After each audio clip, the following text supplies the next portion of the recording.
সবাইকে নানা রকম ফুলের শুভেচ্ছা দিয়ে শুরু করলাম আজকের সকালটা। আসসালামু আলাইকুম, শুভ সকাল। কেমন আছেন আপনারা সবাই? আলহামদুলিল্লাহ আমরা খুব ভালো আছি।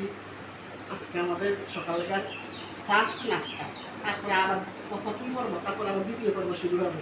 আমিনের জন্য নিছি গুঁড়া খিচুড়ি আর একটু মাংস গুঁড়া, আর আমার জন্য নিছি এগুলা 3-4টা খেজুর, 3-4টা কাঠবাদাম, কয়েকটা কিশমিশ, কাজু বাদাম, একটা ডিম, আবার 2টা বাদাম, দেখছেন? তারপরে একটু গরম পানির সাথে লেবু দিয়ে ফার্স্ট সকালটা শুরু করলাম এইভাবে। তারপরে পর্ব তো আছে, পর্বের পর পর্ব, রাতের 12টা পর্যন্ত পর্বের কোনো শেষ নেই। তামিম তো একটু শুকনো মানুষ, তাই তামিমের খাওয়াটা একটু ভারী দিয়েছি।